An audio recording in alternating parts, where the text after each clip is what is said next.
நம்ம 10ஆம் வகுப்பு அரசு பொதுத் தேர்வு எழுத போகிற மாணவர்களுக்கு 10வது வகுப்பு தமிழ் தேர்வில் வந்து அதிக மதிப்பெண்கள் பெறுவதற்கு நம்ம எப்படி படிக்கணும் அப்படின்றத வந்து இப்போ சொல்கிறதுக்காக நான் இந்த இதில் நான் பேசுகிறேன். ஸோ 10ஆம் வகுப்பு மாணவர்கள் 10ஆம் வகுப்பு அரசு பொதுத் தேர்வு எழுதுறதுக்கு தயாராக இருப்பீங்க. ஸோ உங்களுக்கு வந்து தமிழில் வந்து அதிக மதிப்பெண்கள் பெறுவதற்கு எப்படி வந்து நம்ம வந்து படிக்கணும், ஏற்கனவே நீங்கள் படிச்சிருப்பீங்க. எப்படி வந்து ஒவ்வொரு இயல்கள் இருந்து எப்படி வந்து ஒவ்வொரு இயல்லையும் வந்து நம்ம கேள்விகள் என்னென்ன கேள்விகள் இருக்குது, எப்படி கேள்விகள் கேட்பாங்க அப்படின்றத பற்றி இப்போ சொல்கிறதுக்காக நான் வந்து இப்போ நான் பேசுகிறேன். ஸோ வந்து நம்ம வந்து தமிழில் வந்து 10ஆம் வகுப்பில் வந்து நமக்கு வந்து மொத்தம் வந்து 9 இயல்கள் இருக்குது. 9 இயல்களில் வந்து நமக்கு வந்து 100 மதிப்பெண்கள். அந்த 100 மதிப்பெண்கள் வந்து எப்படி கேட்பாங்க அப்படின்னு சொல்லி ஒவ்வொரு பகுதிகளில் இருந்தும் ஒவ்வொரு பிரிவுகளில் இருந்தும் வந்து எத்தனை வினாக்கள் கேட்பாங்க அப்படின்றத இதற்கு முன்னாடி நான் ஒரு வகுப்பில் நான் பேசியிருந்தேன். ஸோ அந்த இதில் வந்து இப்போ அப்படியே வந்து மீண்டும் ஒரு இடம் சொல்கிறோம். ஏன்னா வந்து நம்ம வந்து கண்டிப்பாக வந்து 10ஆம் வகுப்பு தமிழ் பொதுத் தேர்வில் 100 மதிப்பெண்கள் பெறுவதற்கு நம்ம இன்னும் ஒரு 4 days மீதம் இருக்கு. வெள்ளிக்கிழமை வந்து தேர்வு ஆரம்பிக்கிறதுக்கு, வெள்ளிக்கிழமை வந்து தேர்வு தமிழ் தேர்வு தமிழகத்தில் வந்து 10ஆம் வகுப்பு தேர்வு ஆரம்பிக்கிறதுக்கு. ஸோ அந்த 10ஆம் வகுப்பு தேர்வில் வந்து எழுத போகிற அனைவரும் வந்து 100க்கு 100 மதிப்பெண்கள் பெறுவதற்கு இந்த 4 daysல வந்து 4 நாட்கள் வந்து எப்படி படிக்கணும், எதெல்லாம் படிக்கணும், என்னென்னலாம் நம்ம படிச்சிருக்கோம் அப்படின்றத வந்து நம்ம வந்து தெரிஞ்சுக்கிறதுக்காக இப்போ நான் வந்து சொல்கிறேன். அதை வந்து கேட்டுட்டு படித்ததை வந்து திருப்பி ரிவைஸ் பண்ணுங்க. இப்படி படிக்காத வந்து அப்படியே வந்து கேட்டுட்டு அதை படிச்சுங்க. ஏன்னா 10ஆம் வகுப்பு பொதுத் தேர்வில் வந்து நம்ம வந்து கேள்வி ஒவ்வொரு 100 மதிப்பெண்களுக்கு வந்து கேள்விகள் வந்து எப்படி கேட்பாங்க அப்படின்றத வந்து நம்ம ஏற்கனவே சொன்னாலும் இப்போ வந்து ஃபர்ஸ்ட் முதல் வந்து 100 மதிப்பெண்களை 15 மதிப்பெண்கள் 1 மதிப்பெண் வினா விடை. அந்த 1 மதிப்பெண் வினா விடை அப்படின்றது வந்து சூஸ் த பெஸ்ட் தான். ஒரு கேள்விக்கு வந்து 4 விடைகள் இருக்கும். அந்த விடைகளை வந்து நீங்க சரியான விடையை வந்து தேர்ந்தெடுத்து எழுதுனா போதும். ஏன்னா வந்து இது வந்து நமக்கு வந்து பாடத்துக்கு பின்னாடி புத்தகத்துல வந்து ஒவ்வொரு பாடத்துக்கு பின்னாடியும் திறன் அறிவோம் அப்படின்னு சொல்லி கொடுத்துருப்பாங்க. திறன் அறிவோம் அதுல வந்து அனைத்து வினாக்களும் கொடுத்துருப்பாங்க. 1 மதிப்பெண் வினா விடை, குறுவினா, சிறுவினா, நெடுவினா அப்படின்னு அனைத்து வினாக்களும் கொடுத்துருக்கல வந்து ஃபர்ஸ்ட் வந்து திறன் அறிவோம் அப்படின்றதுல வந்து பலவுள் தெரிக. திறன் அறிவோம் அப்படின்றது வந்து டோட்டலா எல்லா வினாக்களும் இருக்கும். அது வந்து பலவுள் தெரிக அப்படின்னா வந்து அது வந்து 1 மதிப்பெண் வினா. 1 மதிப்பெண் வினா அப்படின்னா அந்த வினாவுக்கு வந்து விடைகள் 4 விடைகள் இருக்கும். அந்த 4 விடைகள்ல சரியானதை மட்டும் நம்ம தேர்ந்தெடுத்து கரெக்டா எழுதினா போதும். இதுதான் வந்து 15 வினாக்கள். அந்த 15 வினாக்களும் நீங்க வந்து புக்குக்கு பின்னாடி இருக்க ஒவ்வொரு இயல்களையும் நம்ம வந்து கொடுத்துருக்கிறத மட்டும் நீங்க வந்து படிச்சாலே போதும். ஏன்னா வந்து குறைக்கப்பட்ட பகுதிகளெல்லாம் நீங்க படிக்க தேவையில்லை. நமக்கு வந்து ஃபர்ஸ்ட் வந்து குறைக்கப்பட்ட பகுதியை வந்து நீங்க வந்து கரெக்டா மார்க் பண்ணிக்கோங்க. ஏன்னா புத்தகத்துல வந்து நீங்க வந்து குறைக்கப்பட்ட பகுதிகள் அப்படின்றத வந்து ஃபர்ஸ்ட் மார்க் பண்ணி எந்தெந்த இயல்ல வந்து எது இல்லை எது இருக்கு அப்படின்னு தெளிவா தெரிஞ்சுக்கிட்டு அதை வந்து நீங்க படிக்க ஆரம்பிக்கலாம்.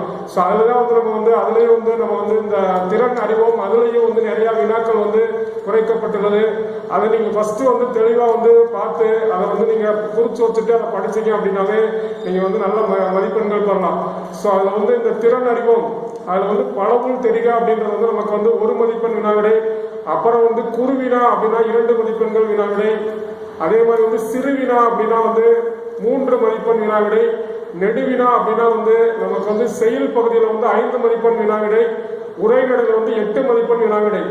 ஸோ நம்ம வந்து திறன் அறிவோம் அப்படிங்கிற வினாக்கள் எப்படி கொடுத்துருப்பாங்க அப்படின்றத சொல்றேன். ஆனா வந்து இப்ப 100 மதிப்பெண்கள்ல வந்து நமக்கு வந்து 10ஆம் வகுப்பு பொதுத் தேர்வில் 100 மதிப்பெண்கள்ல முதல் 15 மதிப்பெண்கள் வந்து 1 மதிப்பெண் வினாவிடை. ஸோ அந்த 1 மதிப்பெண் வினாவிடை வந்து புத்தகத்துக்கு பின்னாடி இந்த திறன் அறிவோம் அப்படின்றத வந்து பலவுள் தெரிக அப்படின்றத வந்து நீங்க படிச்சுட்டீங்கன்னாவே 1 மதிப்பெண் வினாவிடை நம்ம படிச்சிடலாம். அதே மாதிரி அடுத்து வந்து வினாத்தாள் முறை நான் இப்ப சொல்றேன். அதுக்கடுத்து பாடத்தில் இருக்க முக்கியமான கேள்விகள் சொல்லுவோம். ஸோ அடுத்து வந்து 2 மதிப்பெண் வினாவிடை. 2 மதிப்பெண் வினாவிடை செயல் உரைநடை ரெண்டுலையுமே சேர்ந்து 4 வினா கேட்கிறாங்க. செயல் மற்றும் உரைநடை அதுல வந்து நமக்கு வந்து மொத்தம் குறுவினால வந்து 4 வினாவிடை கேட்கிறாங்க. அந்த 4 வினாவிடைகள் வந்து முதல் வினா வந்து கண்டிப்பா வந்து விடைக்கேற்ற வினா அமைத்திடுக அப்படின்னு சொல்லி உரைநடையில இருந்து ஒரு வினா, விடைக்கேற்ற வினா அமைத்திடுக அப்படின்னு ஒரு வினா இருக்கு. அப்புறம் வந்து 2வது வினா வந்து நமக்கு வந்து கண்டிப்பா வந்து நம்ம வந்து ஒரு திருக்குறள் இருக்கும். திருக்குறள் மனப்பாட பகுதி திருக்குறள் இருக்கும். மீதி 2 வினாக்கள் வந்து நம்ம செயல்ல ஒரு வினாவிடை உரைநடையில ஒரு வினாவிடை எழுதுற மாதிரி நமக்கு இருக்கும். ஸோ நமக்கு வந்து மொத்தம் வந்து நமக்கு வந்து 4 2 மதிப்பெண்கள் வினாவிடை. அந்த 4 2 மதிப்பெண்கள் வினாவிடை 4மே வந்து நமக்கு வந்து செயல் மற்றும் இலக்கணம், செயல் மற்றும் இலக்கணம் அப்படின்றத வந்து நமக்கு வந்து கேட்கிறாங்க.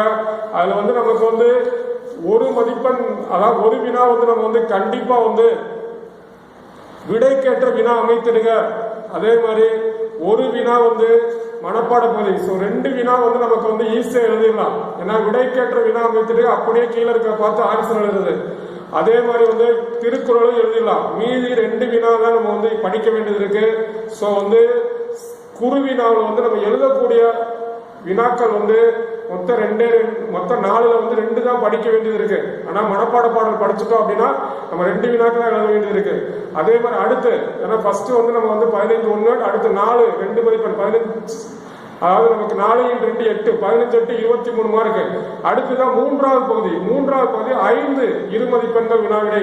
3வது பகுதி 5 2 மதிப்பெண்கள் வினாவிடை. அந்த 5 2 மதிப்பெண்கள் வினாவிடைகளை வந்து நமக்கு வந்து கண்டிப்பா வந்து கலை சொற்கள், அதாவது இலக்கண வினாவிடை 2 வந்துடும். இலக்கண வினாவிடைகளை வந்து கண்டிப்பா வந்து இலக்கணம் இயல், ஏன்னா குறைக்கப்படாத பகுதி. ஏன்னா 10வது இயல்ல வந்து குறைக்கப்படாத பகுதி. அனைத்து இயல்களிலுமே இலக்கணம் மட்டும் கண்டிப்பா இருக்கு. 9 இயல்களிலுமே இலக்கண பகுதி வந்து குறைக்கப்படல. அனைத்து இயல்களையும் 9 இலக்கண பாடங்களும் இருக்கு. ஸோ அதுல வந்து நமக்கு வந்து இலக்கண வினாவிடை வந்து நமக்கு வந்து 1 அல்லது 2 இருக்கும். பகுப்பத உறுப்பிலக்கணம் அப்படின்னு கண்டிப்பா 1 இருக்கு. பகுப்பத உறுப்பிலக்கணம், கலை சொற்கள். அதே மாதிரி நமக்கு வந்து மொத்தம் 5 2 மார்க் எழுதணும். 5 2 மார்க் வந்து கலை சொற்கள் அப்படிங்கிறது வந்து கண்டிப்பா 1 இருக்கும். அதே வினாவிடையில வந்து கண்டிப்பா 2 வினாக்கள் இருக்கும். 2 வினாக்கள்ல வந்து நமக்கு வந்து வினா எத்தனை ஏற்படும், விடை எத்தனை ஏற்படும், அதே மாதிரி வந்து உயிரிழ விடை எத்தனை ஏற்படும், அப்புறம் வந்து அகத்திணைகள் எத்தனை ஏற்படும், புறத்திணைகள் எத்தனை ஏற்படும், வெண்பா எத்தனை ஏற்படும், தீவகாணி எத்தனை வகைப்படும். இந்த மாதிரி கேள்விகள் வந்து நமக்கு வந்து ஒரு கேள்வி கண்டிப்பா இருக்கும். அதே மாதிரி வந்து மொத்தம் வந்து இலக்கண பகுதியில வந்து 5 2 மதிப்பெண்கள் வினாவிடை. அந்த 5 2 மதிப்பெண்கள் வினாவிடைகள் வந்து நம்ம கண்டிப்பா வந்து கலை சொற்கள், ஒவ்வொரு பாடத்துல வந்து கலை சொற்கள். அதே மாதிரி அரபியன்கள், தமிழன்களை குறிப்பிட சொல்லி நமக்கு வந்து ஒரு வினா இருக்கும். அதே மாதிரி வினா கொடுத்துட்டு அது எவ்வகை வினா, அதே விடைகள் கொடுத்துட்டு அது எவ்வகை விடை அப்படின்றது கேட்பாங்க. அதே மாதிரி சந்திப்பிழை எழுத சொல்லுவாங்க. அதே மாதிரி வந்து பேச்சு வழக்கினை எழுத்து வழக்குகளாக மாற்றுக. அதே மாதிரி வந்து பகுப்பத உறுப்பிலக்கணம் கண்டிப்பா ஒரு வினா இருக்கு. பகுப்பத உறுப்பிலக்கணம் இந்த 5 இலக்கண வினாவில் வந்து இலக்கண வினாக்கள் வந்து நமக்கு வந்து ரொம்ப எளிமையான கலை சொற்கள் இருக்கும், பகுப்பத உறுப்பிலக்கணம் இருக்கும், 2 வினாவிடை இருக்கும். அப்புறம் மீறி வந்து சந்திப்பிழை, இந்த தமிழன்கள். அதே மாதிரி வந்து அது கொஞ்சம் கேட்கறத வச்சு நம்ம வந்து ஆன்சர் பண்ணிடலாம். ஸோ அந்த 5 2 மதிப்பெண்கள் 5 2 10. ஸோ 15 1 4 2 15 8 23 10 33 மார்க் சொல்லியாச்சு. அதுக்கு அடுத்துதான் வந்து 3 மதிப்பெண்கள் வினாவிடை. 3 மதிப்பெண்கள் வினாவிடை மொத்தம் 6 எழுதணும். அதுல வந்து உரைநடை பகுதி, செயல் பகுதி, இலக்கண பகுதி. உரைநடை பகுதியில 2 3 மதிப்பெண்கள் வினாவிடை. 2 3 மதிப்பெண்கள். ஃபர்ஸ்ட் உரைநடை பகுதியில் எப்படி கேள்விகள் கேட்கிறாங்கன்னா, உரைநடை பகுதிகளில் வந்து நமக்கு வந்து படித்து வினாவா வந்து ஒரு வினா கேட்கிறாங்க. அதே மாதிரி இன்னொரு வினா வந்து நமக்கு என்ன கேட்கிறாங்க அப்படின்னா, ஒரு படத்தை பார்த்து அதுல நம்ம வந்து ஒரு படம், அந்த படத்தை பார்த்து எழுத சொல்றாங்க. அல்லது ஒரு உரை பத்தியை படித்து வினாக்கள் எழுத சொல்றாங்க. அல்லது நமக்கு வந்து அந்த பாடத்துல இருந்து ஒரு வினா கேட்கிறாங்க. பாடத்துல இருந்து கேள்வி பதில். மொத்தம் வந்து 3 மதிப்பெண்கள் வினாவிடை 3 பகுதியிலிருந்து எழுத வேண்டியது இருக்கு. 3 பகுதியில வந்து ஃபர்ஸ்ட் உரைநடையில வந்து 2 எழுதணும். அந்த 2ல வந்து ஒரு வினா வந்து பின்னாடி படிக்க வேண்டிய வினா, இன்னொரு வினா வந்து அவங்க கொடுத்துருக்க வச்சு உரை பத்தியை படித்து காம்ப்ரிஹென்ஷன் மாதிரி ஒரு பாராகிராஃப் கொடுத்துருப்பாங்க. அதுல நம்ம கேள்வி கேட்கறத எழுதணும். அதை எழுதினாவே நம்ம வந்து கண்டிப்பா எழுதலாம். அப்புறம் ஒரே ஒரு வினா மட்டும் எழுதணும். அதுல வந்து 2 வினா வந்து ஒரே இருந்து. அது மாதிரி செயல்ல வந்து 2 வினாவிட வந்து ஒரு வினா வந்து கண்டிப்பா மனப்பாட பாடம் தான்.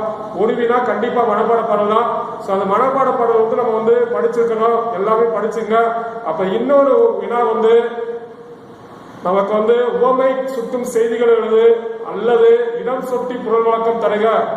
ஒரு வினா அல்லது உவமை கூறும் செய்திகள் எழுதணும் அல்லது இடம் சுட்டி பொருள் விளக்கம் தருக. அந்த மொத்தம் வந்து செயல் பகுதியில வந்து 2 வினா நம்ம எழுதணும். அதுல ஒரு வினா வந்து மனப்பாட பாடல் எழுதலாம், இன்னொரு வினா வந்து இடம் சுட்டி பொருள் விளக்கம் தருக அல்லது ஓமை குறும் செய்திகளுக அதை எழுதிடலாம். ஸோ வந்து செயல் பகுதியில் 2 வினா எழுதிடும். அதே மாதிரி இலக்கண பகுதியில வந்து வெண்பாவின் பொது இலக்கணம், ஆசிரியப்பாவின் பொது இலக்கணம் கண்டிப்பா ஒரு வினா இருக்கும். ஒரு வெண்பாவின் பொது இலக்கணம் அல்லது ஆசிரியப்பாவின் பொது இலக்கணம். 2வது வந்து அழகிட்டு வாய்ப்பாடு தருக. அழகிட்டு வாய்ப்பாடு கண்டிப்பா அழகிட்டு வாய்ப்பாடு அவன் எழுதி போட்டு சொல்லி தருவான். அது ஒண்ணு கண்டிப்பா கேட்பாங்க. அதை நல்லா பிராக்டிஸ் பண்ணிக்கங்க. அழகிட்டு வாய்ப்பாடு கண்டிப்பா. அதே மாதிரி அணி, தற்கொறிப்பேற்றணி, தீபக அணி, நிரல் நிறை அணி, தன்மை அணி, அந்த 4 அணியில வந்து கண்டிப்பா ஏதாவது ஒரு அணி உறுதியா கேட்பாங்க. அந்த 4 அணி படிச்சா ஒரு 3 மதிப்பெண்கள் எடுத்துடலாம். அதே மாதிரி வந்து அழகிட்டு வாய்ப்பாடு எழுத தெரிஞ்சா 3 மதிப்பெண்கள் எடுத்துடலாம். ஸோ வந்து இப்ப 3 மதிப்பெண்கள் வந்து 6 அறமும் 18, ஏற்கனவே 15 8 23 10 33 ஒரு 18 41 51 மார்க்கு. 51 மார்க்கு இப்ப வந்து நம்ம வந்து வினா விடை சொல்லியாச்சு. ஏன்னா வந்து செயல் பகுதியில அதாவது உரைநடையில 3 மதிப்பெண்கள் 2 எழுதணும். ஃபர்ஸ்ட் குருவினா சொல்லியாச்சு. குருவினா வந்து மொத்தம் வந்து 9 குருவினா எழுதணும். அது ஒரு 4, அது ஒரு 5. சிறுவினா வந்து 6 எழுதணும். உரைநடையில 2, செயல்ல 2, இலக்கணத்துல 2. இலக்கணம் எழுதிடலாம், செயல்ல மனப்பாட பகுதி எழுதிடலாம், ஒரு இடம் சுட்டி விளக்கம் எழுதிடலாம், உரைநடையிலையும் எழுதிடலாம். ஸோ 6 3 மார்க் எழுதிட்டு அடுத்ததான் 5 மதிப்பெண்கள் வினாவிடை. 5 மதிப்பெண்கள் வினாவிடையில தான் நமக்கு முதல் வினா வந்து கண்டிப்பா ஒரு செயல் பகுதியிலிருந்து ஒரு வினாவிடை நெடுவினா கண்டிப்பா கேட்கிறாங்க. அந்த முதல் பாடத்துல ஒரு கேள்வி இருக்கும், முதல் செயல்ல ஒரு கேள்வி இருக்கும். என்னென்ன கேள்விகள் கேட்பாங்கன்னு அப்படி சொல்லுவோம். ஸோ அதுல ஒண்ணு எழுதிடலாம். அடுத்து 2வது வந்து கடிதம் எழுதுதல். அந்த கடிதம் எழுதுதல் வந்து வாழ்த்துறை வழங்குதல். இந்த மாதிரி வந்து கடிதம் எழுதுதல் 2வது 5 மதிப்பெண்கள் வினாவிடை. 3வது வந்து படத்தை பார்த்து, ஒரு படம் கொடுத்திருப்பாங்க, அந்த படத்தை பார்த்து எழுதணும். அல்லது கவிதை, காட்சியை கண்டு கவிஞர் கவிதை எழுதுக, அது 3வதா வரும். மொத்தம் 5 மதிப்பெண்கள் வினாவிட. முதல் வினா வந்து கண்டிப்பா வந்து நமக்கு வந்து ஒரு வினா உரைநடை வினாவிடை தான். 2வது வினா வந்து கடிதம் எழுதுதல். 3வது வினா வந்து ஒரு படத்தை பார்த்து அதை பத்தி எழுதணும் அல்லது கவிதை எழுதுகிற 3வது வினா. 4வது வினா விண்ணப்ப படிவம் பூர்த்தி செய்தல்.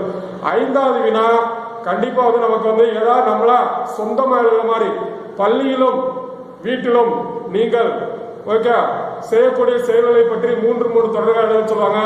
அல்லது அரசால் நிறுவப்படும் கட்டிடங்களிலும் சிலைகளிலும் நிறுவிய பெயர், நிறுவப்பட்ட காலம், நோக்கம் சார்ந்த பிற செய்திகள் தாங்கிய கல்வெட்டுகளை பார்த்திருப்பீர்கள். அரசால் நிறுவப்படும் கட்டிடங்களிலும் சிலைகளிலும் நிறுவிய பெயர், நிறுவப்பட்ட காலம், நோக்கம் சார்ந்த பிற செய்திகள் தாங்கிய கல்வெட்டுகளை பார்த்திருப்பீர்கள்.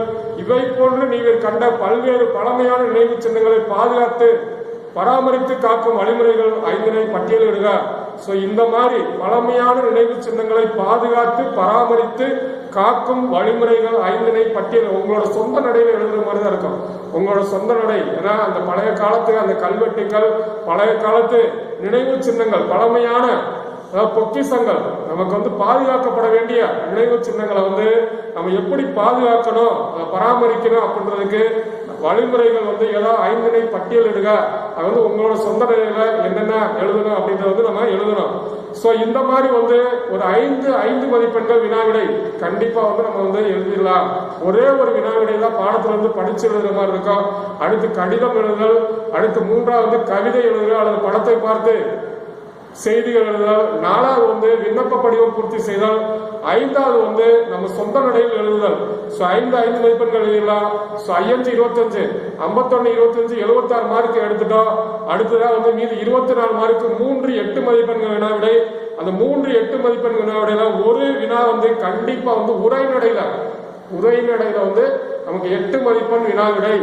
உரைநடையில வந்து ஒரு 3 உரைநடை பாடத்துல நீங்க 8 மதிப்பெண்கள் படிச்சிட்டீங்கன்னா கண்டிப்பா ஒரு 8 மதிப்பெண் எடுத்துடலாம். 8 மதிப்பெண் வந்து 3 8 மதிப்பெண்களா. முதல் 8 மதிப்பெண் வந்து உரைநடையில இருந்து 8 மதிப்பெண் வினா கேட்கிறாங்க. அதுல முதல் உரைநடை, அதாவது 3 உரைநடையில இருந்து படிச்சுன்னா கண்டிப்பா ஒரு 8 மார்க் படிச்சா ஒரு 8 மார்க் எழுதலாம். அது எந்தெந்த 8 மார்க் படிக்கணும் இப்ப சொல்லுவோம். அதே மாதிரி அடுத்து வந்து துணைப்பாடம் வந்து நமக்கு வந்து எழுதணும். 2 துணைப்பாடம், 3 துணைப்பாடம் படிச்சா ஒரு துணைப்பாடம் எழுதிடலாம். துணைப்பாடம் அதை வந்து கட்டுரையா நம்ம வந்து எழுதணும், கட்டுரை வடிவில் எழுதணும். துணைப்பாட கட்டுரை, முன்னுரை, முடிவுரை. கட்டுரை வடிவில் எழுதுக அப்படின்னாவே முன்னுரை, முடிவுரை எழுதணும். முன்னுரைன்னு வந்து அந்த பாடம் அந்த கொடுத்திருக்க கதையோட முக்கிய கருத்து பிளஸ் அதை எழுதின ஆசிரியர் பத்தி ஒரு சில குறிப்புகள். முன்னுரை, அந்த கதையில இருந்து நம்ம என்ன கருத்தை தெரிஞ்சுக்க போறோம், சமுதாயத்துக்கு எந்த கருத்தை வந்து தெரியப்படுத்துறதுக்காக ஆசிரியர் வந்து அந்த கதையை வந்து நமக்கு சொல்லியிருக்காருன்றது முன்னுரையில் எழுதணும். அப்புறம் அதில் உள்ள கதை மாந்தர்கள், அந்த கதை மாந்தர்கள்ல வரக்கூடிய முக்கியமானவங்களோட செயல்பாடுகள் பிளஸ் அதுக்கு தலைப்புகள் போட்டு அந்த கதையோட ஃபர்ஸ்ட் வந்து முதல் ஆரம்பம், அப்புறம் கதையோட மைய கருத்து, அப்புறம் வந்து கதையோட நிகழ்ச்சிகள், அப்புறம் கதையை முடிக்கும் வந்து நம்ம வந்து அப்படியே வந்து முடிக்கணும். முடிச்சுட்டு கதையும் வந்து நம்ம வந்து சொன்னது மாதிரி இருக்கணும். அதே மாதிரி இந்த கதையும் சொன்னது மாதிரி இருக்கணும். அப்படின்னா கதையோட முக்கியமான செய்திகளை வந்து தலைப்பா போட்டு, முக்கியமான நிகழ்வுகளை தலைப்பா போட்டு கதையும் தலைப்பை வச்சே தெரிஞ்சுக்கணும். தலைப்பு வச்சே கதையோட அடுத்தடுத்த ஸ்டேஜ் நம்ம வந்து தெரிஞ்சுக்கிற மாதிரி தலைப்புகள் நம்ம கொடுக்கணும். தலைப்புகள் கொடுத்துட்டு கடைசியா வந்து முடிவுரை வந்து அந்த கருத்துல இருந்து அந்த கதையில இருந்து நம்ம என்ன கருத்தை வந்து தெரிஞ்சுக்கிட்டோம் அப்படின்றத கொஞ்சம் ஷார்ட்டா வந்து சொல்லணும். ஏதாவது வந்து நம்ம வந்து தொடர்கள் பயன்படுத்தி அதே மாதிரி வந்து நம்ம வந்து அதுல இருந்து ஒரு 2 கருத்துக்களை வந்து மக்களுக்கு நம்ம அனைவரும் தெரிஞ்சுக்கிற மாதிரி நம்ம வந்து சொல்ற மாதிரி நெறிப்படுத்துற மாதிரி ஒரு 2 வந்து நம்ம முடிவுரையில எழுதணும். எழுதிட்டோம்னா துணைப்பாட கட்டுரை வந்து நமக்கு வந்து கண்டிப்பா வந்து ஒரு 3 இது படிச்சா 1 எழுதிடலாம். அடுத்து 3வது பொதுக்கட்டுரை இதே மாதிரிதான். பொதுக்கட்டுரை இன்னைக்கு நம்ம நடைமுறையில் உள்ள நம்ம வந்து செய்திகளை வந்து அனைவரும் தெரிஞ்சுக்க கட்டுரை வடிவில் நம்ம எழுதணும். இப்ப நான் வந்து பேசுவதற்காக தயார் பண்ணக்கூடிய உரை குறிப்புகள் மாதிரி கட்டுரை வடிவில் எழுது. ஏன்னா வந்து நம்ம வந்து இன்னைக்கு வந்து எழுதுறது வந்து 4 விஷயங்களை வந்து அனைவரும் தெரிஞ்சுக்கிறதுக்காக தான் எல்லாமே எழுதுறது. அது நல்ல கருத்துக்களை தெரியப்படுத்துறது மாதிரி நம்ம வந்து கட்டுரை எழுதணும். இன்னைக்கு நல்ல கருத்துக்கள் என்னென்ன இருக்கு, நல்ல செய்திகள் என்ன இருக்கு, அதுதான் கட்டுரை தலைப்பா கொடுத்துருப்பாங்க. ஸோ அது மாதிரி வந்து நம்ம வந்து நமக்கு வந்து அந்த கொடுத்திருக்க அந்த தலைப்பை வச்சு அந்த தலைப்பு மூலம் வந்து நம்ம என்ன கருத்துக்களை வந்து தெரிஞ்சுக்கிறோம், என்ன கருத்துக்களை சொல்றோம், என்ன கருத்துக்கள் வந்து நமக்கு தேவை அப்படின்றத வந்து நம்ம வலியுறுத்துற மாதிரி அந்த பொதுக்கட்டுரை எழுதணும். அந்த பொதுக்கட்டுரை வந்து நம்ம கண்டிப்பா வந்து அதுல வந்து கட்டுரை வடிவில் எழுதணும். முன்னுரை, அப்புறம் அந்த கட்டுரை தலைப்பை பொறுத்து அந்த தலைப்புக்கு தேவையான செய்திகளா வந்து நம்ம வந்து தலைப்பு உட்தலைப்பிடணும். ஒரு 4 உட்தலைப்புகள் அல்லது 5 உட்தலைப்புகள் விட்டு அடுத்து கடைசியா முடிவு எழுதி அந்த கட்டுரையோட முக்கியமான செய்திகள் ஃபர்ஸ்ட் அந்த கட்டுரை ஆரம்பத்துல என்னென்ன இருக்கு அப்படின்னு சொன்னா அப்புறம் முக்கியமான செய்திகளை முடிவுகளை எழுதணும். இதான் வந்து நமக்கு வந்து 8 மதிப்பெண்கள் வினாவிடை. 8 மதிப்பெண்கள் வினாவிடை வந்து நமக்கு வந்து 3 எழுதணும். ஒரு வினா வந்து உரைநடையில இருந்து கேட்கிறாங்க, இன்னொரு வினா துணைப்பாடம் எழுதணும், இன்னொரு வினா பொதுக்கட்டுரை ஒரு 5 கட்டுரைகள் நம்ம படிச்சுக்கணும். ஏன்னா புக்குக்கு பின்னாடி ஒவ்வொரு பாடத்திலையும் வந்து திறன் அறிவோம் அப்படின்னு சொல்லி பொதுக்கட்டுரைகள் எழுதுவதற்கு தலைப்புகள் கொடுத்துருக்காங்க. அந்த தலைப்புகளை வந்து நீங்க வந்து நல்லா படிச்சு அந்த கட்டுரையை படிச்சுட்டீங்கன்னா அங்க போய் வந்து கரெக்டா எழுதிடலாம். நம்ம சொந்தமா எழுதணும், ஆனா படிச்சுட்டு சொந்தமா எழுதணும்னா நமக்கு நேரமும் கரெக்டா இருக்கும். அதே மாதிரி நல்ல விஷயங்களையும் தெளிவான விஷயங்களையும் சொல்லலாம். அங்க போய் உட்காந்து நம்ம எழுதிக்கலாம் அப்படின்னு நம்ம போனோம் அப்படின்னா நல்ல கருத்துக்கள் நம்மளால வந்து யோசிக்க முடியாது. ஏன்னா யோசிக்கிறதுக்கு நமக்கு நேரம் இருக்காது. ஸோ தேர்வு எழுதும் போது நம்ம முதல்ல வந்து நம்ம வந்து நல்லா படிச்சிருந்தோம் அப்படின்னா அந்த கருத்தை வந்து நம்ம எழுதிடலாம். அந்த கருத்தோடு தொடர்புடைய செய்திகளையும் அப்ப தேர்வு எழுதும் போது நம்ம யோசிச்சு எழுதிடலாம். நம்ம தேர்வுல தான் போய் உட்கார்ந்து பொதுக்கட்டுரை யோசிக்கணும் அப்படின்னா நல்ல கருத்துக்கள் நமக்கு யோசிக்க நேரம் இருக்காது. அதனால வந்து கட்டுரை வந்து முன்னாடியே வந்து அதோட தலைப்புகள்லாம் வந்து நல்லா படிச்சுட்டு அதோட செய்திகளை ஒரு தெரிஞ்சுக்கிட்டு அப்புறமே அங்க போய் தேர்வுல போய் மேலும் நமக்கு வந்து அதோட செய்திகள் வந்து நம்ம அதை பற்றி எழுதும் போது இன்னும் சில செய்திகள் வந்து மனதில் உண்டாகும். அதை வந்து நம்ம வந்து சிந்தனை செய்து நல்ல செய்திகளை நம்ம எழுதலாம் பொதுக்கட்டுரை. அதனால வந்து பொதுக்கட்டுரை பொறுத்தவரை வந்து நம்ம வந்து என்ன பண்ணணும் அப்படின்னா முன்னாடி ஒரு 4 தலைப்பு 5 தலைப்புள்ள பொதுக்கட்டுரையா நல்லா தெளிவா படிச்சுக்கணும். தெளிவா படிச்சுக்கிட்டோம் அப்படின்னா நம்ம வந்து பொதுக்கட்டுரையை நல்லா கரெக்டா நம்ம வந்து எழுதிடலாம். ஸோ 100 100 மதிப்பெண்கள் பெறுவது நமது கையில தான் இருக்கு. நம்ம எவ்வளவு படிக்கிறோம், எவ்வளவு விஷயத்த வந்து கரெக்டா படிக்கிறோம், எல்லாமே தரவா படிச்சிடணும். எல்லாமே புத்தகத்துல உள்ள இருந்துதான் கேட்கறாங்க, எதுவுமே வெளியில இருந்து கேட்கலாம். உள்ள இருந்து கேட்கும் போது அதை நம்ம படிக்கிறதுக்கு வந்து ஏன் வந்து நம்ம வந்து தயக்கம் காட்டணும், தயங்கணும். அதுல இருக்கிற பூரா படிச்சா நமக்கு மதிப்பெண்கள், ஒவ்வொரு மதிப்பெண்ணும் பிற்காலத்துல உங்களுக்கு வந்து வேலை வாய்ப்புகள்ல வந்து முக்கியமா இருக்கும். வேலை வாய்ப்புகள்ல வந்து உங்களுக்கு வந்து நீங்க எடுத்திருக்க மதிப்பெண்கள் தான் உங்களுக்கு வேலையில நேர்முக தேர்வுல வந்து உங்களுக்கு வந்து வேலை கிடைக்கிறதுக்கான வாய்ப்புகளா இருக்கும். அதனால வந்து நீங்க எடுக்கிற ஒவ்வொரு மதிப்பெண்களுக்கும் உங்களுக்கு முக்கியம். அதனால 100 மதிப்பெண்கள்ல வந்து ஒரு மதிப்பெண்ணை கூட வந்து நீங்க வந்து வீணா வந்து வேஸ்டா வந்து தேவையில்லாம விட்டுட்டு வரக்கூடாது. 100 மதிப்பெண்களுக்குமே நீங்க ஆன்சர் எழுதணும். அது தெரியலாட்டி கூட அது தொடர்பான செய்திகளை வந்து நீங்க எழுதணும். உங்களுக்கு என்ன தெரியுதோ அந்த வினாவை நல்லா புரிதல் திறன்களா புரிந்து கொண்டு அதற்கு நீங்க வந்து உங்களுக்கு தெரிந்த வினாயை வந்து கூட நீங்க எழுதலாம். அதற்கு கூட உங்களுக்கு மதிப்பெண்கள் வழங்குவாங்க. அந்த அளவுக்கு வந்து தெரியாம நம்ம வந்து விடை எழுதக்கூடாதுன்றதுக்காக, அனைத்து வினாக்களுக்கும் தெரிந்து விடை எழுதுறதுக்காக நீங்க வந்து புத்தகத்தை நீங்க படிச்சாவே போதும், நீங்க கண்டிப்பா வந்து அதிக மதிப்பெண்கள் தரலாம். இப்ப வந்து நம்ம பாடத்தை வந்து நீக்கப்பட்ட பகுதிகள், அதாவது முதல் இயல் வந்து நமக்கு வந்து நீக்கப்பட்ட பகுதிகள் அப்படின்றது ரொம்ப ரொம்ப முக்கியம். முதல் இயல்ல வந்து நமக்கு என்ன இருக்கு எல்லாம் வந்து இதை வந்து கேட்கும் போது படிக்கும் மாணவர்களா இருந்தீங்க அப்படின்னா ஃபர்ஸ்ட் வந்து புத்தகத்தை கையில வச்சு எது இல்லை அப்படின்றத வந்து தெரிஞ்சுக்கிட்டு எது இருக்குன்றத வந்து டிக் அடிச்சுங்க. அதை மட்டும் நீங்க வந்து படிங்க. எது இருக்கு அப்படின்னா வந்து ஃபர்ஸ்ட் வந்து முதல் இயல்ல வந்து அன்னை மொழியே முதல் மனப்பாட பாடல். அதுல வந்து அன்னை மொழியே அழகார்ந்த செந்தமிழ் அப்படின்னு வந்து முதல் செயல் பகுதியில அந்த பகுதியில் வந்து ஒரு மனப்பாட பாடல் கேட்கலாம், அல்லது குருவினா அல்லது சிறுவினா கண்டிப்பா எதிர்பார்க்கலாம். அதுல இருந்து அன்னை மொழியே அப்படின்றது வந்து ஒரு சிறுவினா கண்டிப்பா இருக்கும். 3 மதிப்பெண்கள் வினாவிடை. அதே மாதிரி நம்ம வந்து ஃபர்ஸ்ட் வந்து ஒவ்வொரு இயலா சொல்லுவோம், அப்புறம் வந்து செயல் பகுதியா சொல்லுவோம், அப்புறம் வந்து உரைநடையா சொல்லுவோம், அப்புறம் இலக்கணமா சொல்லுவோம். ஓகேவா? ஃபர்ஸ்ட் வந்து இப்போதைக்கு வந்து நீக்கப்பட்ட பகுதிகளை வந்து சொல்லிடுவோம். முதல் பகுதி வந்து அன்னை மொழியே, அதாவது நமக்கு வந்து இருக்கக்கூடியது. 2வது உரைநடை இருக்கு. உரைநடையில வந்து நமக்கு வந்து உரைநடை வந்து நமக்கு வந்து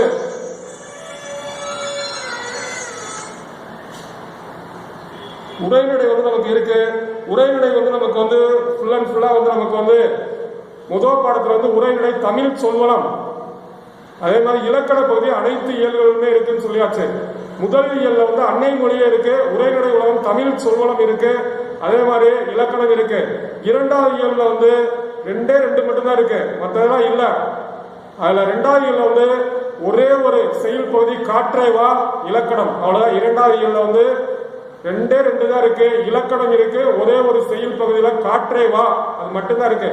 3வது பகுதியில வந்து நம்ம வந்து ஒரு துணைப்பாடம் இருக்கு, இலக்கணம் இருக்கு, திருக்குறள் இருக்கு. 3வது பகுதியில் துணைப்பாடம் கோபுள்ளபுரத்து மக்கள் இருக்கு, இலக்கணம் வந்து தொகா நிலைத்தொடர் இருக்கு, திருக்குறள் இருக்கு.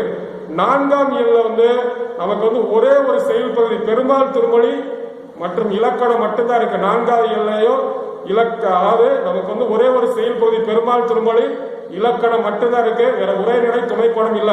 5வது இயல்லையும் ஒரே ஒரு செயல் பகுதி நீதி வெண்பா மற்றும் இலக்கணம் மட்டும்தான் இருக்கு, உரைநடை கிடையாது, துணைப்பாடம் கிடையாது. 6வது இயல்லையும் நமக்கு வந்து செயல் பகுதியில கம்பராமாயணம், அகப்பொருள், இலக்கணம், திருக்குறள் மட்டும்தான் இருக்கு. திருப்பி 6 இயல்கள்ல திருப்பி ஃபர்ஸ்ட் சொல்றேன். முதல் இயல்ல வந்து செயல் பகுதி அன்னை மொழி இருக்கு, உரைநடை இருக்கு, இலக்கணம் இருக்கு. அன்னை மொழியை தமிழ் சொல்லலாம், இலக்கணம் இருக்கு. 2வது இயல்ல வந்து செயல் பகுதியில காற்றேவா இலக்கணம் மட்டும்தான் இருக்கு, உரைநடை துணைப்பாடம் இல்ல. 3வது இயல்ல வந்து துணைப்பாடம் கோபுள்ளபுரத்து மக்கள் இருக்கு, இலக்கணம் தொகா நிலைத்தொடர் இருக்கு, திருக்குறள் இருக்கு, மற்ற உரைநடை இல்ல. 4வது இயல்ல வந்து உரைநடை இல்ல, துணைப்பாடம் இல்ல, பெருமாள் திருமொழி, இலக்கணம் இருக்கு. 5வது இயல்ல வந்து துணைப்பாடம் இல்ல, உரைநடை இல்ல, நீதி வெண்பா, இலக்கணம், வினாவகை, விடைவகை. 6வது இயல்ல துணைப்பாடம் இல்ல, உரைநடை இல்ல, செயல் பகுதியில கம்பராமாயணம், இலக்கணம், அகப்பொருள், இலக்கணம், திருக்குறள். 7வது இயல்ல தான் நமக்கு எல்லாமே இருக்கு. 7வது இயல்ல வந்து உரைநடை இருக்கு, செயல் பகுதியில உரைநடையில வந்து சிற்றகல் ஒளி இருக்கு, செயல் பகுதியில மெய்கீர்த்தி சிலப்பதிகாரம் இருக்கு, அதே மாதிரி துணைப்பாடத்துல மங்கையராக பிறப்பதற்கு இருக்கு, இலக்கணம், புறப்புறல், இலக்கணம் இருக்கு. 7வது இயல்ல வந்து நமக்கு வந்து சிற்றகல் ஒளி உரைநடை இருக்கு, செயல் பெயர் வந்து நெய்கீர்த்தி, சிலப்பதிகாரம். அதே மாதிரி துணைப்பாடத்துல வந்து மங்கையராக பிறப்பது இருக்கு.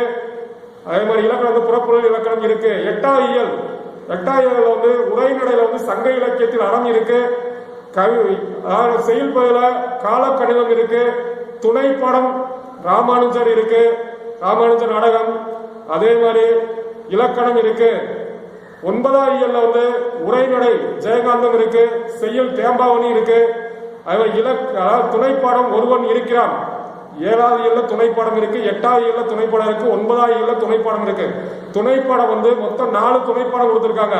என்னென்ன துணைப்பாடம் கொடுத்தா? கோபல்லபுரத்து மக்கள் மங்கையராக பிறப்பதற்கு துணைப்பாடம் 4 தான் இருக்கு. நம்ம கேட்கறது கோபல்லபுரத்து மக்கள் மங்கையராக பிறப்பதற்கு. ராமானுஜர் நாடகம் ஒருவன் இருக்கிறான். முதல் 2 படிச்சிட்டீங்கன்னாவே கண்டிப்பா ஒண்ணு வந்துடும். அதை கடைசி 2 படிச்சீங்கன்னா கண்டிப்பா ஒண்ணு வந்துடும். மொத்தம் 4 துணைப்பாடம் தான் இருக்கு. அதே மாதிரி உரைநடையில வந்து நமக்கு வந்து முதல் உரைநடை வந்து தமிழ் சொல்வளம். தமிழ் சொல்வளத்துக்கு அடுத்து முதல் பாடத்துல உரைநடை தமிழ் சொல்வளம். அடுத்து 7ஆம் பாடத்துல வந்து சிற்றகல் ஒளி. 8ஆம் பாடத்துல வந்து சங்க இலக்கியத்தில் அறம். 9ஆம் பாடத்துல ஜெயகாந்தம். உரைநடையும் 4 லெசன் தான் இருக்கு. உரைநடையும் 4 இயல்கள் தான். அந்த 4 இயல்கள்ல வந்து நமக்கு வந்து ஒரு 8 மார்க்கள் இருக்கு. அதுல முதல் இயல்ல வந்து நமக்கு தமிழ் சொல்வளத்துல கண்டிப்பா ஒரு 8 மார்க் இருக்கு. அதனால சிற்றகல் ஒளி அது நீங்க படிக்கணும்.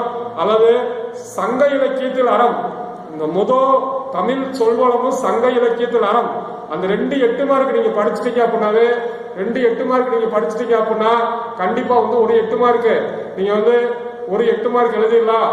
ஒரு 8 மார்க் எழுதிடலாம். சோ நமக்கு வந்து செயல் பகுதியில தான் நமக்கு வந்து 5 மதிப்பெண்கள் வினாவிடை. சோ இப்போ வந்து நம்ம மொத்தமா வந்து இப்ப அனலைஸ் பண்ணி துணைப்பாடம் 4 துணைப்பாடம் தான் இருக்கு. 2 துணைப்பாடம் படிச்சா எழுதிடலாம். முதல் 2 துணைப்பாடம் கோபல்லபுரத்து மக்கள் மங்கையராக பிறப்பது இருக்கு. 2ல ஏதாவது ஒண்ணு கேட்பாங்க. அல்லது ராமானுஜர் நாடகம் ஒருவன் இருக்கிறான். 4 துணைப்பாடத்துல 2 படிச்சுக்கிட்டா ஒரு துணைப்பாடம் எழுதிடலாம். அதே மாதிரி வந்து உரைநடையில வந்து தமிழ் சொல்வளம் அது ஒண்ணு, சிற்றகல் ஒளி, சங்க இலக்கியத்தில் அறம், ஜெயகாந்தம் 2 உரைநடையில வந்து நம்ம வந்து எந்தெந்த உரைநடை 2 கண்டிப்பா படிக்கணும் அப்படின்னா தமிழ் சொல்வளம் படிச்சுங்க. அதே மாதிரி இங்க வந்து சங்க இலக்கியத்தில் அறம் 8 மதிப்பெண்கள் சொல்லியாச்சு. பொதுக்கட்டுரை வந்து ஒவ்வொரு பாடத்துக்கு பின்னாடி கொடுத்துருக்க வாசிப்போம். மொத்தம் வந்து 8 மதிப்பெண்கள் 5 மதிப்பெண்கள் வினாவிடையை நம்ம சொல்லியாச்சு. 5 மதிப்பெண்கள் வினாவிடையில நமக்கு வந்து அன்னை மொழியே அதுல இருந்து நமக்கு வந்து கேட்கறதுக்கு வாய்ப்பு இருக்கு. அன்னை மொழியே கேட்கலாம். அல்லது வந்து நமக்கு வந்து இந்த கம்பராமாயணத்திலிருந்து கேட்கலாம், அல்லது சிலப்பதிகாரத்திலிருந்து கேட்கலாம், அல்லது கடைசியா வந்து நமக்கு தேம்பாவணியிலிருந்து கேட்கலாம். முதல் 5 மதிப்பெண்கள் செயல்ல வந்து 5 மதிப்பெண்கள் விட முதல் அன்னை மொழியில ஒண்ணு இருக்கு, தேம்பாவணியில ஒண்ணு இருக்கு. இந்த 2 வினா படிச்சுட்டீங்கன்னாவே 5 மதிப்பெண்கள் வினாவிடை எழுதிடலாம். ஏன்னா நம்ம வினாவிடை தான் நமக்கு சொல்லிக்கிருக்கோம்.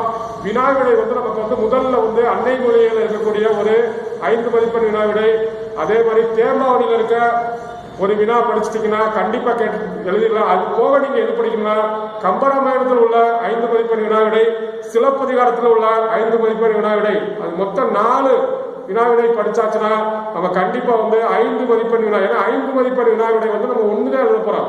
மீது 5 மதிப்பெண் வினாவிடை பூரா வந்து பொதுவா எழுதுறது. ஏன்னா கடிதம் எழுதுறது, விண்ணப்ப படிவம் பூர்த்தி செய்தல், கவிதை எழுதுதல், படத்தை பார்த்து செய்தி எழுதுதல், இதெல்லாம் வந்து நமக்கு வந்து கண்டிப்பா வந்து நம்ம வந்து பொதுவா எழுதுறது, சொந்தமா எழுதுறது. வினாவிடை வந்து நமக்கு வந்து மொத்தமே வந்து ஒண்ணுதான் 5 மதிப்பெண் வினாவிடை. ஸோ அதனால வந்து அன்னை மொழியே அப்படின்றதுலையோ தேம்பாவளியிலையோ படிச்சுட்டீங்கன்னா கண்டிப்பா எழுதலாம். அதே போல சிலப்பதிகாரம், கம்பராமாயணம் அதுல இருக்க 5 மதிப்பெண் வினாவிடையை நம்ம படிக்கணும். படிச்சுன்னா 5 மதிப்பெண் வினாவிடை எழுதலாம். ஏன்னா தமிழ் வினாத்தாள் வந்து நம்ம வந்து படிச்சு எழுத வேண்டியது மிகவும் குறைவு. பூரா வந்து நம்ம பொதுவா சொந்தமா தன்னோட வந்து தமிழ் அறிவை வச்சு எழுதுறதா.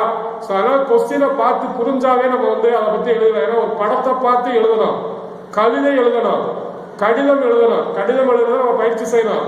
அதே மாதிரி வந்து நமக்கு வந்து சொந்தமா எழுதக்கூடிய நம்ம வீட்டிலையும் பள்ளிக்கூடத்திலையும் நம்ம எவ்வாறு நடந்து கொள்ள வேண்டும் அப்படின்றது வந்து எழுதுற மாதிரி. நம்ம வந்து சொந்தமா எழுதுறப்ப நம்மளா எழுத வேண்டியதா தான் இருக்கும். ஸோ இந்த 3 மதிப்பெண்கள் வினா விடையிலையும் மனப்பாட பாடல் எல்லாத்தையும் படிச்சிருங்க. கண்டிப்பா ஒரு குறள் கேட்கிறாங்க, அனைத்து மனப்பாட பாடங்களையும் படிச்சிருங்க. படிச்சா ஒரு 3 மதிப்பெண்கள் வினா விடை எழுதலாம். அதே மாதிரி மாலா காதல் நோயாளன் போல அதுலயும் வந்து நம்ம வந்து ஓமை கூறும் செய்திகள், அதுல தேம்பாவணிலேயே ஒரு வினா இருக்கு. அதாவது ஓமை கூறும் செய்திகள் அல்லது இடம் சொட்டி பொருள் விளக்கம் தருக. அதுல வந்து செயல் பகுதியில இலக்கணத்தை பொறுத்தவரை வெண்பாவின் பொது இலக்கணம், ஆசிரியப்பாவின் பொது இலக்கணம். இப்ப வெண்பாவின் பொது இலக்கணம், ஆசிரியப்பாவின் பொது இலக்கணம், அந்த ரெண்டுமே வந்து நமக்கு ரொம்ப ரொம்ப முக்கியமான வினாவிடை. அந்த வெண்பாவின் பொது இலக்கணம், ஆசிரியப்பாவின் பொது இலக்கணம், அது ரெண்டுமே நம்ம படிக்கணும். அதே மாதிரி வந்து அணிகள் படிக்கணும். அணிகள் நம்ம படிச்சுட்டோம் அப்படின்னா வந்து ஒரு அணி கண்டிப்பா எழுதிடலாம். அப்புறம் அலையீட்டு வாய்ப்பாடு, அது பூரா வந்து நமக்கு வந்து கண்டிப்பா தேவை. இப்போ வந்து நமக்கு வந்து பாவகையில வந்து இப்ப வந்து நம்ம வந்து எல்லாமே கேள்வி பதில் கம்மியா இருக்கிறதுனால இந்த இலக்கண பகுதியில மட்டும் கேள்வி பதில் ஓடுதா, இலக்கண பகுதியில மட்டும் கேள்வி பதில் வந்து நம்ம வந்து வாசிக்கிறோம். வெண்பாவின் பொது இலக்கணம், இலக்கண பகுதியில வந்து வெண்பாவின் பொது இலக்கணம், வெண்பா செப்பலோசை பெற்று வரும். இப்ப நமக்கு வந்து வெண்பாவின் பொது இலக்கணம், ஆசிரியப்பாவின் பொது இலக்கணம் யாருன்னு கேட்பாங்க. வெண்பா வந்து செப்பலோசை பெற்று வரும். அதோட சீர், அதாவது நமக்கு வந்து வெண்பாவின் பொது இலக்கணம் அப்படின்னா 5 தலைப்புகள் கொடுக்குறாங்க. 5 தலைப்புகள் போட்டு நம்ம எழுதுறோம். ஃபர்ஸ்ட் ஓசை, வெண்பாவோட ஓசை வந்து செப்பலோசை பெற்று வரும். சீர், ஈற்றடி மற்றும் முச்சீராய் ஏனையடிகள் நாற்சீராய் வரும். ஈற்றடி மட்டும் கடைசி அடி மட்டும் 3 சீராய் ஏனையடிகள் நாற்சீராய் வரும். இயற்சீர் வெண்சீர் மட்டுமே பயின்று வரும். இயற்சீர் வெண்சீர் மட்டுமே பயின்று வரும். வெண்பா முதோ செப்பலோசை பெற்று வரும். சீர் வந்து நமக்கு வந்து ஈற்றடி முச்சீராய் ஏனையடிகள் நாற்சீராய் வரும். இயற்சீர் வெண்சீர் மட்டுமே பயின்று வரும். இயற்சீர் வெண்சீர் மட்டுமே பயின்று வரும். அடுத்து தலை, ஃபர்ஸ்ட் ஓசை, சீர், தலை, அடி, முடிவு, முடிப்பு. வெண்பாவின் பொது இலக்கணத்துக்கு வந்து 5 தலைப்புகள் நமக்கு வந்து கொடுத்திருக்காங்க செய்தி. அதுல வந்து ஓசை, செப்பலோசை, அடுத்து வந்து சீர், அடுத்து தலை, அடி, முடிப்பு. அதுல வந்து ஓசை வந்து செப்பலோசை பெற்று வரும். சீர் வந்து